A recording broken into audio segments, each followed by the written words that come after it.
사람들과 대화할 때 내가 막 말을 자꾸 버벅이고 너무나 어눌하게 얘기하고 이런 거를 되게 못 견딘단 말이죠. 그거는 너무 자존감이 무너지고 또 실질적인 활동을 할 때 장애가 되기 때문에, 그래서 저는 이 말을 하는 능력, 이게 가장 결국은 삶의 질에서 이 인지 관련해서 제일 중요하다고 보거든요.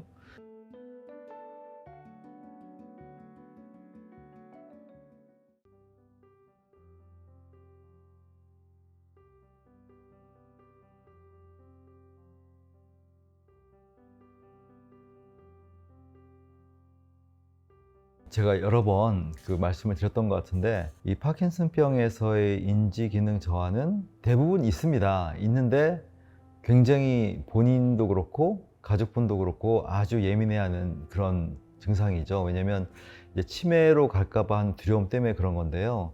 제가 그럴 때마다 드리는 첫 번째 얘기는, 파킨슨병의 인지 저하는 기본적으로 치매하고 다릅니다. 이제 이런 얘기를 드리는 거고, 두 번째는 그러면 파킨슨병에서의 인지 저하는 이런 특징이 있기 때문에 이런 것만 잘 구분하시면 크게 걱정 안 하셔도 됩니다. 이렇게 제가 설명을 드리는데요. 이런 과정을 이제 이해하기 위해서라도 파킨슨병 환자의 인지기능 저하의 특징을 제대로 아는 게 중요합니다. 기본적으로 파킨슨병은 도파민이 떨어지는 건데요. 도파민이 떨어진다는 거로부터 행동도 둔해지고 감정도 둔해지고 하지만 인지도 똑같이 둔해집니다. 모든 어떤 활동과 모든 생각과 모든 어떤 표현이나 어떤 감성이나 이런 것들이 다 둔해지는 거예요. 근데 그 둔해진다라는 것이 말이 좀 늦게 나오고 이제 그런 식으로 보여주는 것도 있지만, 기본적으로 주의력이 떨어지는 거예요. 그러니까 뭔가 내가 좀 난이도가 높은 대화를 한다거나 그러면은 더 많이 집중을 해야 되는데 그 집중을 하는 게 어렵다 보니까 놓치게 되는 거죠. 그래서 이거는 인지가 안 되는 거하고 다른 겁니다. 치매 같은 경우는 기본적인 판단 능력이 떨어지기 때문에 반복으로 들어도 안 되는 경우가 많은데, 파킨슨은 그 속도가 떨어지고 집중하는 에너지가 떨어진 거기 때문에 순간적인 대응, 이게 좀 느린 거예요. 그 부분이 가장 핵심인 거고요. 뭐 그와 관련돼서 이제 기억력도 마찬가지죠. 기억을 꺼내는 데서 좀 느린 거예요. 네, 그런 것들이 이제 다 그런 도파민이 떨어져 생기는 문제들이고요. 순수한 인지 기능만의 문제는 아니지만 그렇게 보여줄 수 있는 것이 뭐를 이렇게 동시다발적으로 못 합니다. 그러니까 도파민이 떨어지면 이렇게 여러 가지 동시적으로 하는 것들이 어려워져요. 그러니까 자꾸 끊기는 거예요. 그런 것들도 하나의 특징인 거고, 특히나 새로운 공간 이런 데에서 내가 어디로 이동을 해야 되는데, 그럴 때 이렇게 이동하는 것도 그 순간순간 이렇게 여러 가지 공간에 대한 특성을 파악해야만 되는 건데, 이런 것들이 걸으면서 동시에 파악하는 게 어려운 거죠.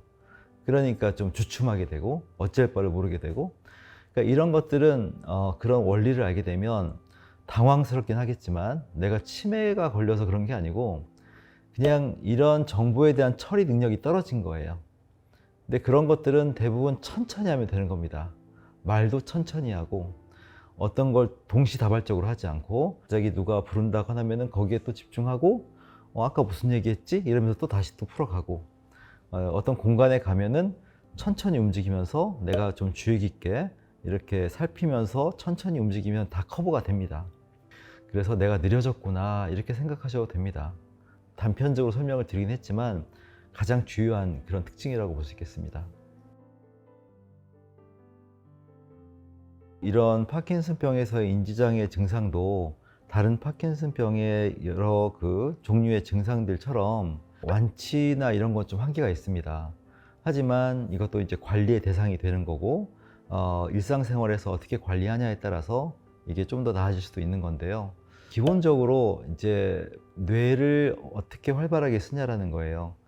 이 운동성 증상을 좋은 쪽으로 유지하기 위해서는 적절한 운동이 필요하듯이 이 인지 쪽에서도 적절한 활동이 필요한 거죠. 가장 물론 좋은 것은 새로운 걸 배우는 겁니다. 새로운 걸 배우는 것은 그냥 단순한 인지 능력뿐만 아니라 새로움에 대한 그런 정보를 인식하는 것은 도파민을 활성화시켜요. 새로운 거를 학습할 수 있다면 가장 좋고, 그게 너무 나한테 힘들다라고 하면은 나한테 익숙한 취미 활동을 하는 것도 좋아요. 악기를 한다거나 어떤 뭐 스포츠를 한다거나 어떤 레포츠를 한다거나 이런 것도 다 이게 뇌에서는 거기에 맞는 활동을 하는 건데, 일단 취미 활동은 내가 흥미가 있으니까 더 집중을 잘하게 돼요. 그래서 평상시에 어떤 내가 의무적으로 해야 하는 것보다 좀 더 뇌를 활성화된 상태에서 인지를 올릴 수가 있고, 특히나 여러 사람과 어울려서 할 때는 사람들하고 뭐 대화도 하면서 뭐도 하고, 이런 식의 손동작을 하면서 얘기도 하고, 이런 것들이 하나하나가 크게 부담되지 않은 상태에서 여러 활동을 같이 하게 할 수 있는 능력을 올리는 거죠. 그래서 저는 그런 다양한 취미 활동이 좋다고 생각하고요.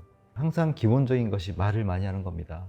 결국 많은 분들이 내가 인지가 좀 떨어졌다는 것 자체에 가지고 스트레스를 받진 않아요. 사람들과 대화할 때 내가 막 말을 자꾸 버벅이고 너무나 어눌하게 얘기하고 이런 거를 되게 못 견딘단 말이죠. 그거는 너무 자존감이 무너지고 또 실질적인 활동을 할 때 장애가 되기 때문에, 그래서 저는 이 말을 하는 능력, 이게 가장 결국은 삶의 질에서 이 인지 관련해서 제일 중요하다고 보거든요. 근데 이 말을 하는 능력은 이게 단지 인지만의 문제, 뭐 기억을 꺼내는 문제만이 아니고 구음 관련한 그런 여러 기관들이 동시다발적으로 협조가 돼야 가능한 건데, 말씀드린 것처럼 파킨슨은 거창한 활동이 아니라 하더라도 이런 단순한 거라도 동시다발적이 어렵단 말이에요. 그러니까 이거는 계속 내가 훈련을 해줘야만 되는 거고, 필요한 말만 하시면 절대 안 되고 필요 없는 말을 하셔야 됩니다. 필요 없는 말을 찾아서 하세요.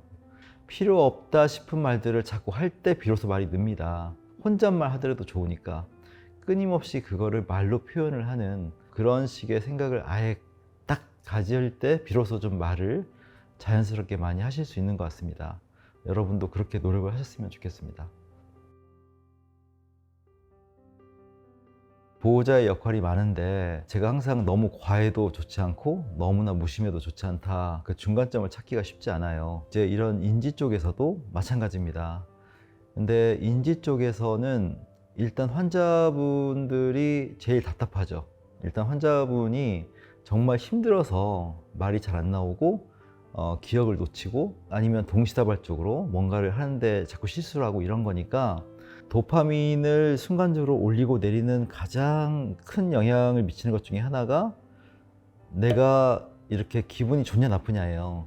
이럴 때 이제 뭔가 안 좋은 소리를 들으면 그 순간 이렇게 즉각적으로 도파민이 떨어집니다.